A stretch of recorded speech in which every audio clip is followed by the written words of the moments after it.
Selamat pagi, Shalom, saudara-saudari kekasih Tuhan Yesus.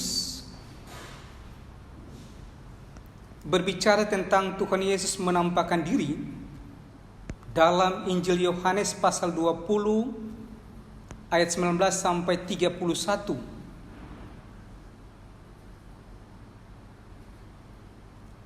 Maka renungan saat ini melangkah dengan tema berbahagialah mereka yang tidak melihat namun percaya. Saudara-saudari kekasih Tuhan Yesus, ada dua pandangan yang sulit diterima oleh agama lain tentang kisah Tuhan Yesus. Pandangan yang pertama tentang kebangkitan Tuhan Yesus. Dan pandangan yang kedua tentang penampakan diri Tuhan Yesus. Dua pandangan ini tidak diterima oleh agama lain atau oleh orang lain karena bagi mereka bagaimana mungkin manusia yang sudah mati bisa mengalami kebangkitan? Bagaimana mungkin manusia yang mati mengalami penampakan diri? Mereka lupa jika berbicara tentang Tuhan Yesus, maka itu berarti harus berbicara tentang keseluruhan dari kehidupan pribadi Tuhan Yesus, baik yang dicatat oleh Perjanjian Lama atau dicatat oleh Perjanjian Baru, termasuk di dalamnya mengimani Tuhan Yesus dalam setiap apa yang Tuhan Yesus katakan dan apa yang Tuhan Yesus lakukan. Dalam konteks pada saat ini, Thomas berkata sebagai pengakuan iman, "Ya Tuhanku dan Allahku." Sebuah pengakuan tentang kebangkitan dan tentang penampakan diri dari Tuhan Yesus.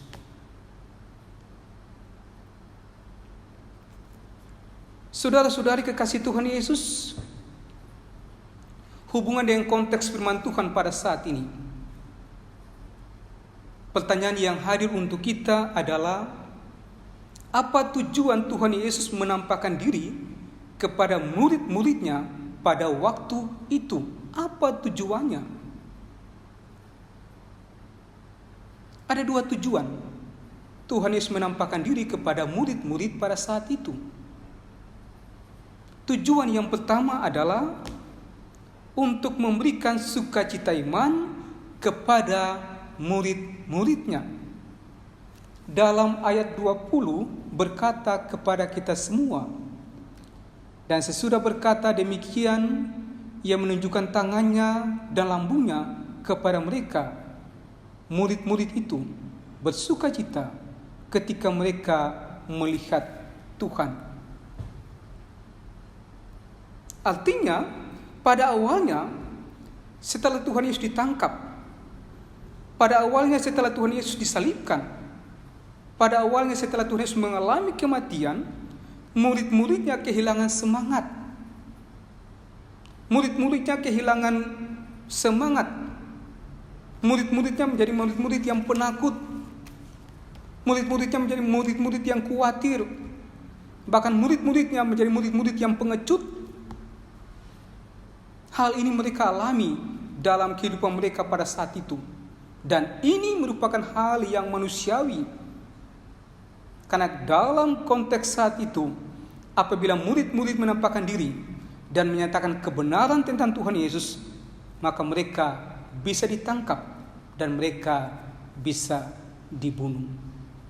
Karena itulah, maka Tuhan Yesus menampakkan diri saat itu kepada mereka dengan tujuan untuk memberikan sukacita iman bagi murid-muridnya.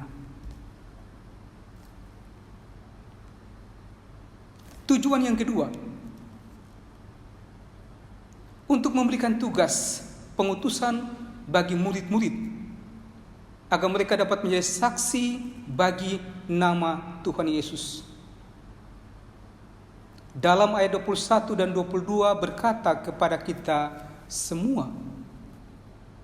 Maka kata Yesus sekali lagi, damai sejahtera bagi kamu.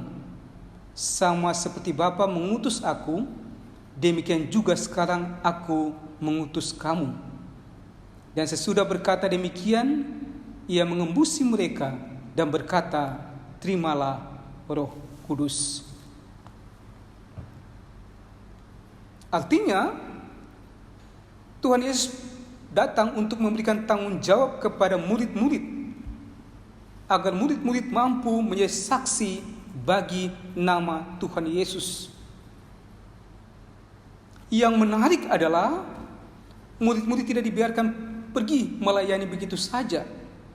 Tetapi yang menarik adalah murid-murid dilengkapi dengan kuasa Roh Kudus. Kuasa Roh Kudus dalam bahasa Yunani disebut dengan pneuma, artinya pribadi Allah itu sendiri, atau penolong atau pembelah. Roh Kudus inilah yang akan memampukan mereka dalam tugas pengutusan mereka. Saudara-saudari kekasih Tuhan Yesus, hubungan dengan kehidupan kita di tengah-tengah jemaat Gemindo Diaspora dan simpatisan, jika kita pada saat ini mungkin karena wabah virus corona, kita banyak mengalami pergumulan hidup yang cukup berat. Misalnya pergumulan hidup dalam masalah keuangan, pergumulan hidup dalam masalah ekonomi, pergumulan hidup dalam masalah kesehatan, pergumulan hidup dalam masalah rumah tangga, pergumulan hidup dalam masalah pekerjaan, pergumulan hidup dalam masalah pendidikan, dan lain-lain.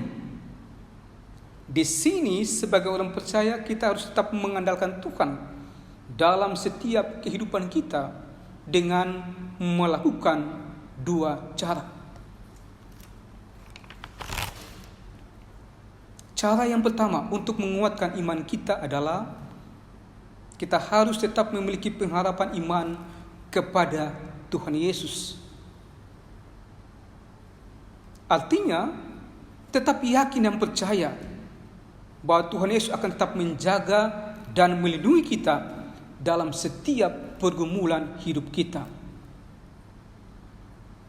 Kita bandingkan Matius pasal 11 ayat 28, Tuhan Yesus mengatakan kepada kita, marilah kepadaku semua yang letih lesu dan berbeban berat, aku akan memberikan kelegaan kepadamu.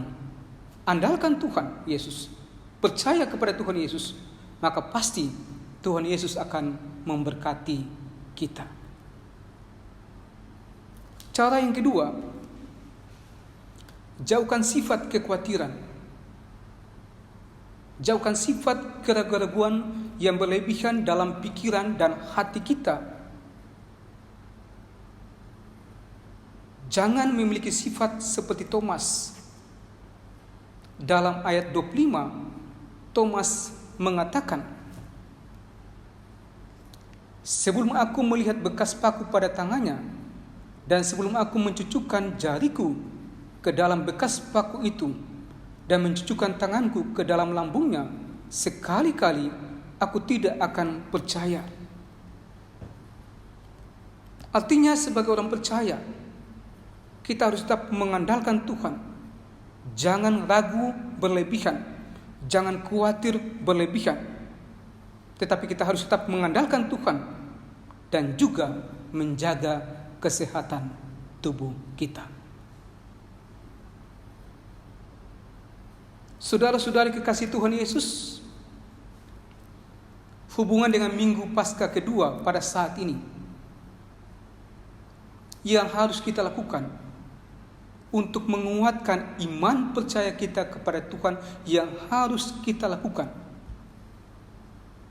Yang pertama, kita harus saling menguatkan dan kita harus saling memberikan semangat baik kepada saudara-saudara kita, teman-teman kita yang kita jumpai. Kita harus memberikan semangat dan memberikan harapan untuk mereka. Ataupun juga kita bisa memberikan semangat melalui WhatsApp atau email dengan kata-kata yang memberikan harapan, dengan kata-kata yang memberikan semangat untuk mereka tetap melangkah, memperjuangkan segala kehidupan mereka, dan tetap mengandalkan Tuhan.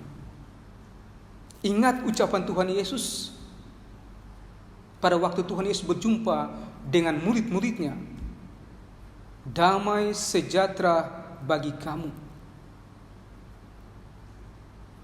Ucapan ini harus tetap ada dalam kehidupan orang percaya,